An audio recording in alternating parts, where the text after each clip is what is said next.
माझ्या मागून सगळ्यांनी घोषणा द्यायच्या आहेत आणि दोन्ही हात वर करून घोषणा द्यायच्या आहेत. बोला भारत माता की. सर्व जणांनी हात उंच करायचे आहेत. भारत माता की. वंदे वंदे. छत्रपती शिवाजी महाराज की. छत्रपती संभाजी महाराज की. जय श्रीराम. जय जय श्रीराम. सिंहस्थ कुंभमेळ्याच्या निमित्ताने विकास कामांचा शुभारंभ तसंच जिल्हा परिषदेच्या अशा भव्य दिव्य नवीन इमारतीचा उद्घाटन समारंभ आणि या निमित्ताने मंचावर उपस्थित आपल्या राज्याचे लाडके मुख्यमंत्री माननीय देवेंद्रजी, राज्याचे लाडके उपमुख्यमंत्री माननीय एकनाथजी शिंदे साहेब, मंचावर बसलेले आमचे मंत्री आहेत, खासदार आहेत, आमदार आहेत, सर्व अधिकारी आहेत. साहेबांनी मला फक्त 3च मिनिट दिलेले आहेत. 1.5 तास उशीर झाला कारण मला 2 तास उशीर झालेला आहे. साहेबांना पुढचे कार्यक्रम आहेत, त्यामुळे सगळ्यांची माफी मागतो. सन्माननीय मंच आणि माझ्यासमोर बसलेल्या सर्व बंधू भगिनी आणि पत्रकार मित्र, आज नाशिक शहरामध्ये त्र्यंबकेश्वरमध्ये कुंभमेळ्याच्या निमित्ताने आज अनेक कामांचा शुभारंभ या ठिकाणी झाला. भूमिपूजन झाले, जिल्हा परिषद भव्य दिव्य इमारत आहे त्याचं उद्घाटनही या ठिकाणी झालं. आपल्या सर्वांना कल्पना आहे 1.5 वर्षानंतर पुढच्या वर्षी आणि परत 6 महिने म्हणजे याच दिवसामध्ये कुंभमेळा या ठिकाणी येणार आहे. आणि हा कुंभमेळा हा नुसता देशापुरता मर्यादित नाही, राज्यापुरता नाही, तर अख्ख्या जगभर या कुंभमेळ्याची चर्चा होणार आहे, त्याचं नावलौकिक होणार आहे. गेल्या वेळी 12 वर्षापूर्वी आपण कुंभमेळा केला, त्याची सुद्धा दखल सर्व देशभर नाही तर जगभर घेतली गेली. आम्हाला अमेरिकेला सुद्धा बोलवलं गेलं. सर्व अधिकारी मी त्या ठिकाणी गेलो. त्यांनी सांगितलं क्राऊड मॅनेजमेंट तुम्ही कसं केलं. एकही कॅज्युअल्टी नाही, एकही कोणाला दुखापत झाली नाही, कोणी मृत्युमुखी पडलं पण नाही, कोणी हरवलं नाही. एवढा मोठा रेकॉर्ड ब्रेक कुंभमेळा झाल्यानंतर तुम्ही कसं मॅनेज केलं, आणि म्हणून ते ऐकण्यासाठी त्यांनी आमच्या सर्व अधिकाऱ्यांना आम्हाला त्या ठिकाणी बोलवलेलं होतं. पण यावेळचा कुंभमेळा हा गेल्या वेळेपेक्षा वेगळा आहे. तुम्हाला कल्पना असेल, प्रयागराजला आपण आता कुंभमेळा बघितला, सगळे गर्दीचे रेकॉर्ड त्या ठिकाणी तुटलेत, झाल्यात, काही कॅज्युअल्टी झाल्यात, लोक काही भाविक आहेत, भक्तगण आहेत, मृत्युमुखी पावलेत, ही वस्तुस्थिती आहे. पण नाशिकमध्ये सुद्धा यावेळी कुंभमेळा गेल्या वेळेपेक्षा 3-4 पट मोठा होणार आहे, 4 पट मोठा होणार आहे. प्रयागराजला मोठं त्या ठिकाणी जागा आहे, नदीचा तट आहे, तो किलोमीटरमध्ये आहे, पण आपल्याकडची परिस्थिती वेगळी आहे. नाशिकला रामकुंड आहे, छोटी जागा आहे. त्र्यंबकेश्वरला अतिशय छोटा कुंभ आहे, छोटा कुंड त्या ठिकाणी आहे, आणि त्यामुळे येणारे भाविक हे लाखाच्या कोटीच्या संख्येमध्ये आहेत. आणि एकाच ठिकाणी त्या ठिकाणी स्नान करायचं म्हटलं तर खूप मोठी म्हणजे आपली परीक्षाच आहे. आणि म्हणून मला वाटतं यासाठी आपल्याला सगळ्यांना सज्ज व्हायचं आहे. कुठेही कोणाला दुखापत होणार नाही, कोणाचाही मृत्यू होणार नाही, कुठली अप्रिय घटना घडणार नाही, याची तुम्हाला सगळ्यांना काळजी घ्यायची आहे. आणि म्हणून त्यासाठी आपण गेल्या 2 वर्षापासून 6 महिन्यापासून 8 महिन्यापासून कामाला लागलेलो आहोत. यासाठी आमची 6 मंत्र्यांची समिती आहे. अधिकारी आमचे सगळे अतिशय जोरात कामाला लागलेले आहेत, रात्रीचा दिवस करतायत.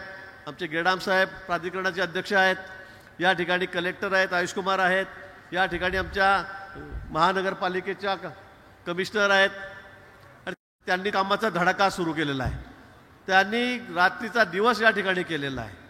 आणि म्हणजे मला वाटतं मनीषा, आपण जे काम करता आहात, खरं आम्हाला असं वाटलं तर महिला अधिकारी हे कुंभमेळा आहे, मोठं चॅलेंज आहे, महिलांना काम द्यायचं की नाही. पण साहेबांनी त्यांची निवड त्या ठिकाणी केली, त्यांच्याकडे चार्ज दिला. पण आज आम्ही बघतोय की अतिशय कामाचा वेग, अतिशय झपाट्याने त्या काम करतायत. कुठेही वेळ नाही, भान नाही, जेवण नाही, आणि अशा पद्धतीने त्यांचं काम या ठिकाणी चाललेलं आहे. त्याचबरोबर या ठिकाणी आमचे शेखर सिंग म्हणून नवीन आयुक्त आलेले आहेत, ते या ठिकाणी काम बघतात. सगळे अधिकारी आहेत, अतिशय वेगाने काम चाललेलं आहे. हा कुंभमेळा स्वच्छ करायचा आहे, सुंदर करायचा आहे आणि त्याबरोबर सुरक्षितही करायचा आहे. कुठेही अप्रिय घटना घडणार नाही. कुठे या ठिकाणी कुणाचीही गुंडगिरी चालणार नाही, दादागिरी चालणार नाही, कुठे चोऱ्यामाऱ्या होणार नाहीत. यासाठी आम्ही सगळी काळजी घेतो आहोत. आता तर आपण बघितलं असेल नाशिक शहरामध्ये सुरक्षिततेच्या दृष्टीने आपण समाधानी आहात की नाही? आमचे CP या ठिकाणी काम करतायत, संदीप कर्णिक, त्यांची सगळी टीम, त्यांचे DCP, सगळे इन्स्पेक्टर, सगळे पोलीस अधिकारी, कर्मचारी. काही लोकांनी या नाशिक शहराला वेठीस धरलेलं होतं, हैदोस माजवलेला होता. माननीय मुख्यमंत्री महोदयांनी सूचना दिल्यात, सक्त ताकीद दिली. सगळ्या गुंडांचा बिमोड या ठिकाणी नाशिक शहरामध्ये, जिल्ह्यामध्ये या ठिकाणी चाललेला आहे. मी म्हणेल 10-15 हजार लोक तर गायबच झालेले आहेत. ते सगळे श्याम खाटू काय आपलं देवस्थान तिकडे आहेत, तिकडे गेलेले आहेत. काही जम्मू काश्मीरमध्ये गेलेले आहेत, वेगवेगळ्या ठिकाणी.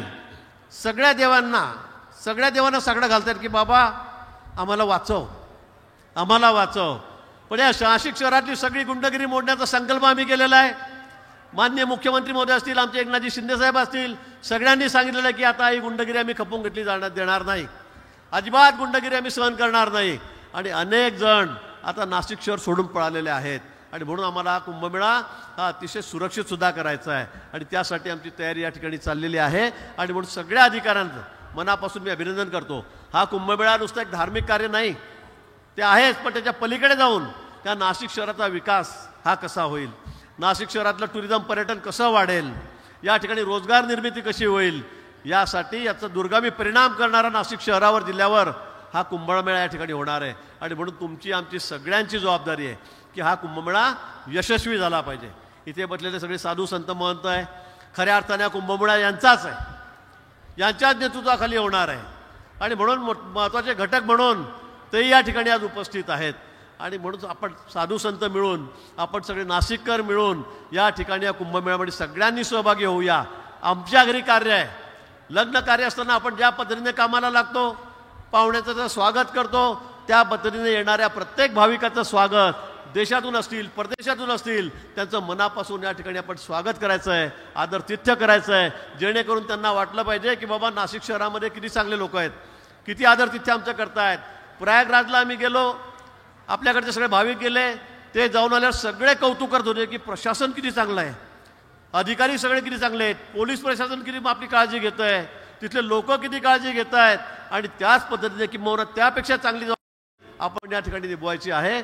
आणि म्हणून आपण सगळ्यांनी सज्ज व्हावं असं आव्हान मी आपल्याला या ठिकाणी करतो. आज हजारो कोटी रुपये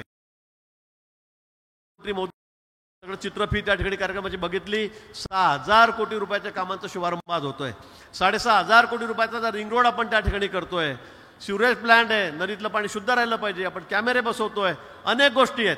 50 कामांचं उद्घाटन, 50 कामांचं भूमिपूजन या ठिकाणी आपण आज या ठिकाणी करतो आहोत. आणि म्हणून मी आपल्या सगळ्यांना आवाहन करेल, आपला जास्त वेळ घेणार नाही, आणि या ठिकाणी येणाऱ्या कुंभमेळ्यासाठी सगळ्यांनी सज्ज व्हावं. सगळ्यांनी आपला कार्यक्रम, आपल्या घरचा कार्यक्रम म्हणून सगळ्यांनी या ठिकाणी आपल्या मदतीचा हात वाढवावा, एवढंच आव्हान आपल्याला या प्रसंगी करतो आणि थांबतो. जय हिंद, जय महाराष्ट्र, जय श्रीराम. धन्यवाद.